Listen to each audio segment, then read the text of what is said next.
Good morning. This is Dylan Jovine with Behind the Markets. Happy Friday. Today is Friday the 13th. Ooh.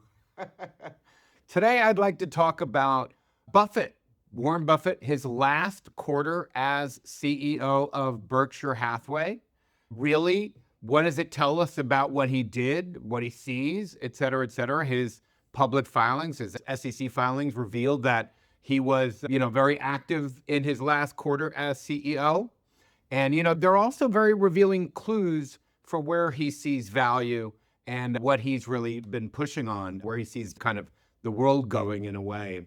During Buffett's last quarter as CEO, Berkshire Hathaway sold more equities than it bought, which is continuing its policy of just selling into this very overvalued market. And one of the things I remember in the 90s, back when I knew it all, when I thought I knew it all back in my 20s, this cocksure kid before life had really knocked me in the face a couple times, as life does, is I remember Buffett during the dot-com boom.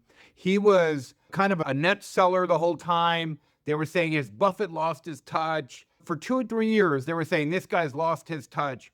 And what I learned from watching that, and of course the market crashes and then he becomes a big buyer. What I learned from Buffett and from other great investors is that during times of really high markets, they're just inactive. They're basically like, they're in hibernation. They're occasionally buying something here, occasionally selling something there, but they're basically just selling into it, They're not really looking for great opportunities. They're very rare because the higher the stock market gets, the less great, cheap, wonderful little opportunities you get. Anyway, so during Warren Buffett's last quarter as CEO of what a career he's had, he was a net seller, continuing to sell his Apple stake in Bank of America, and also slashing its smaller stake of Amazon.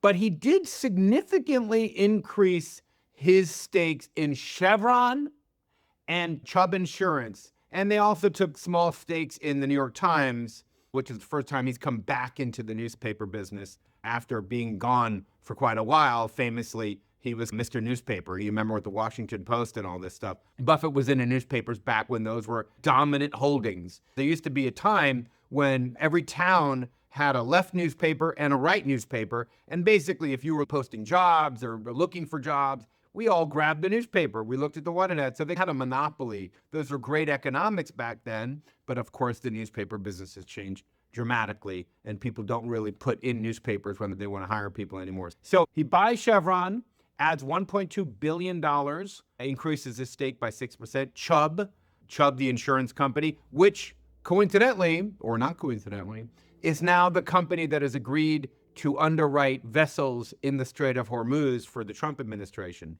And of course, he sold Amazon, Bank of America, and Apple.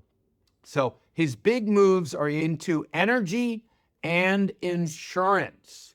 In his last quarter, good old-fashioned businesses. His top holdings in his portfolio are by dollar amount: Apple, American Express, almost about the same, Bank of America, but we know he's aggressively selling that, Coca-Cola, Chevron, Moody's, great business. Boy, oh boy, I love when markets crash because Moody's is one of the first companies I buy. Occidental Petroleum, Chubb, Kraft, Heinz, which he has talked about selling, Alphabet, Google, DaVita, Kroger, Visa, and Sirius XM Holdings. So those are his top positions by dollar amount. Again, we're talking about really a lot of old-fashioned companies here. When you look at Chevron, Occidental Petroleum, Chubb, Kraft Heinz, Moody's, it's a ratings agency, really dominant ratings agency. So you see a lot of that mixed with, and Bank of America, very old-fashioned industrial type companies. And then, of course, you have American Express, which is credit cards, not as old-fashioned, but old-fashioned, and Apple. Also, they still own DaVita Dialysis, which is a terrific business too. Anyway, that is the look at Buffett's last quarter as CEO. He leaves the portfolio now in the hands of Greg Abel, and now he is the chairman of the company, so he's still involved, but not just with day-to-day, which is probably a good thing for him. But my favorite investor of all time, the one investor who's taught me more than anybody else, one of the great mentors of my life, returning to his roots in the fourth quarter with the positions and going old-fashioned America, energy and insurance. Anyway, that's all I have. Have a wonderful day. I'll see you Monday.